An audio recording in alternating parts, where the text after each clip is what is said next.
So I'm gonna be talking about this tractor, this equipment that we're using here on the farm.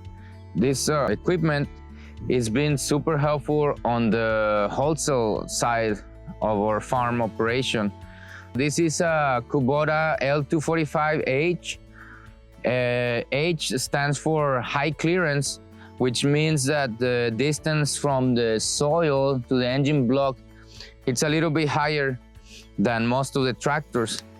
And so that allows this tractor to have a belly mounted implement compared as having it behind of the tractor. So the implement that we're using here on the belly, they are called basket weeders. They are like a type of wheel. Instead of the tires, we have these wires. It has different gears.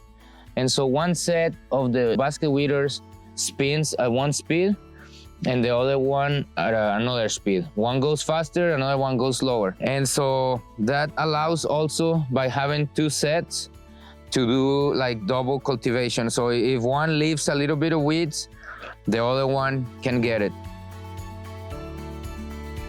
Another cool thing about this tractor, I'm gonna show you here, is that instead of being seated right in front of the hood, like a regular tractor, I will be sitting here. The steering wheel and the seat is offset, and that allows also to allow you to be looking at your rows. You're gonna be driving on top of your beds, and you can see where you're cultivating.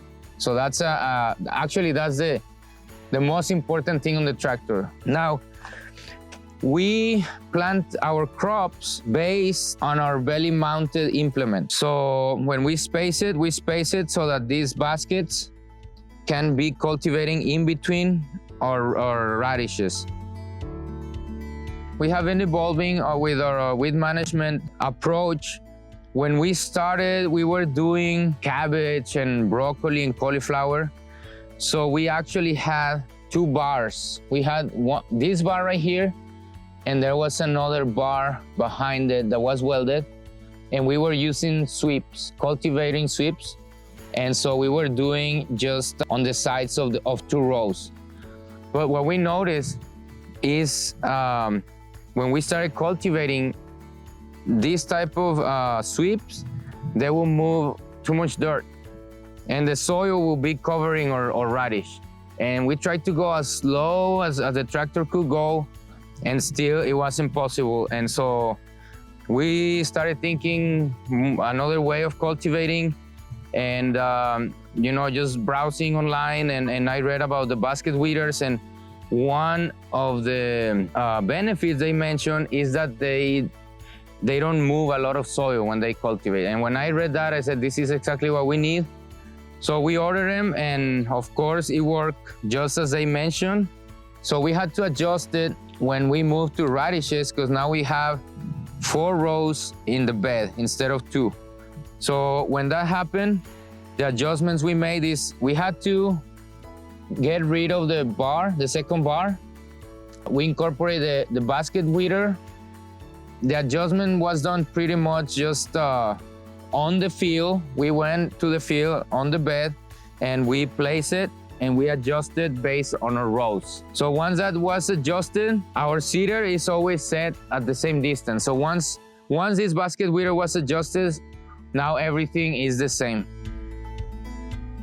When we are cultivating or weeding, we are trying to cover as much area as possible. And so right now we are doing all over top of our bed, but at the same time, we can be cultivating the rows in between the beds. And so for that, we're using just a regular sweep in the back.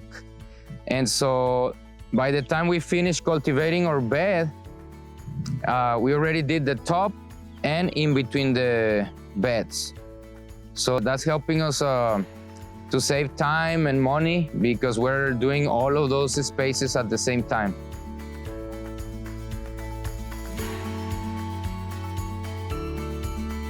As farmers, most of the time or many times we're kind of tight financially, and we might not want to invest on the equipment because it's expensive. but in the long run, it's worth it. You know, I mean, I don't know how much we pay for the basket weeder, but it was not cheap. You know, so it was not too expensive or not cheap. So we were like, should we do it? And what if it doesn't work? So we were kind of hesitant, but we decided to go for it. And then, man, the first time we tried it, and it really changed our game here, and it has saved us a lot of time and money, and we have a better crop.